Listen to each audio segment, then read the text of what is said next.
Harbor Freight radiator tester, and no, I'm not gonna do an unboxing video. Don't you guys hate those things?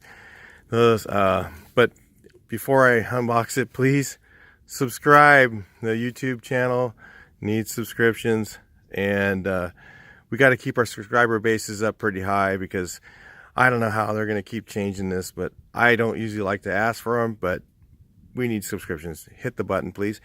But anyway, here we go. We're going to take this thing out of the box real quick, take a look at it, and then we'll tell you what you think. We're going to do a pressure test on this radiator here and see if it's got the tool we need.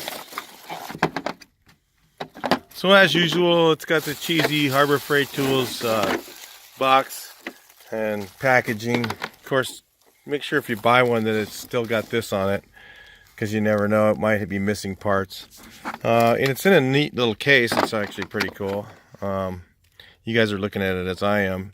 Feels like the plastic's actually pretty firm, doesn't it? What do you think? You think it's pretty firm? Plastic seems like it's all right. You know, it's a little cheesy. Well, it's like 90 bucks with a coupon. You can get it for 79 out the door with tax. Well, in California, out in the other states, it'd probably be a lot less. Because of the little pack, you know, the directions. I think we can all figure that part out. Let's give it a shot and test the radiator, see if it's got the thing I'm wondering about is how many different caps it has. It looks like it's got a lot of them. It's got like a lot of different, wow, that one's, I don't know what that is. They have names on them? No. Oh, they have a chart. They actually have a chart here. Does it say what they fit? Yeah. It says, oh yeah, Toyota, Suzuki, Nissan. It says, look at all these brands it fits. Saab, Ford, oh, Seat, Skoda. For you guys in Europe, Alfa Romeo, wow, look at all these names. Oh, they got this 35 millimeter, oh, wow, Kia, GM, Ford, oh, adapter. So, it has all these cool adapters, so it's really, this is kind of cool, you know. What happened is, yeah, if you want to get one of these, you can actually go to O'Reilly Auto Parts, and let's say you're just needing it one time, you can go and buy it, and then you can use it and take it back. But I got tired of doing that, so we went to Harbor Freight and bought one because when I just have it, because it seems like every time I get a radiator leak or something, having one of these things is just, it's necessary. So if you're a shop, maybe you'll want to take a look at this. We're going to give it a shot, see how it works real quick, and then I'll let you know just in one more part of the video. So it said Ford adapter 22, and actually the threads were good. They went right on. So it's kind of cool. You got to keep this little booklet in here. So you guys are learning as we do. It's got a nice little quick release setup here that you put on each adapter.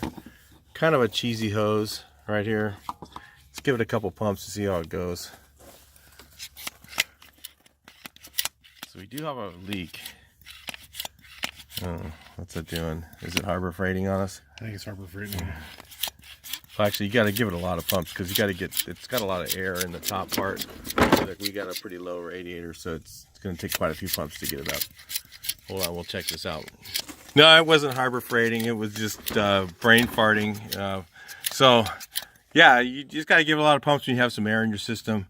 You know, like this isn't all the way full. So that's my previous use of one of these things has been so then we can check our leak while it's pressurized. Well, we see some coolant. I'm just not sure where it is.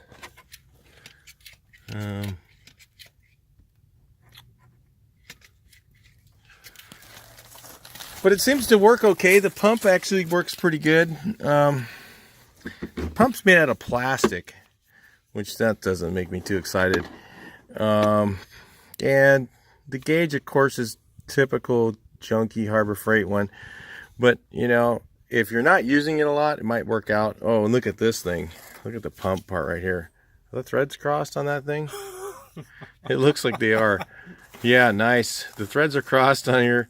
So it is kind of a cheap thing, okay? I mean, for 90 bucks, it's kind of a lot to pay for something like this, but you know, you're getting all this is what you're really paying for, I guess. Have a good one that works. You can always hang on, let's look at the rest of it.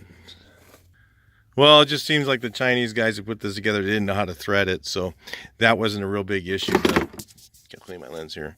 That wasn't a real big issue with the threads. It wasn't crossed. It was just slightly cross-threaded, and they just left it that way. So, but you know, the plastic part seems pretty cheap. I mean, I don't know. You know, you might wear one of these out. You know, you might have to get one off the Mack truck if you want a good one, or Snap-on. But it might work out if you have a small shop that you don't use one of these all the time. And it did pressurize the system, and it does have a lot of adapters. I don't know if you could, if these are universal that you could use on another set. You know, it is possible. I mean, you could probably even put shop air on there or something, hold your finger over it. You know, there's a, you could probably use a universal pump and actually make it adapted if it started to fail. But you know, I mean, for the price, you know, I guess it's not bad. You know, it's all there. It does work. I don't know if I'm going to get a thumbs up. I'll give me 6 months on this one. Come back to the channel after I've had it for 6 months. I'm going to do another review, and if I've used it enough, I'll do it. And if it fails, I'll let you know. All right, so subscribe please on this is channel, and we will talk to you on the next video.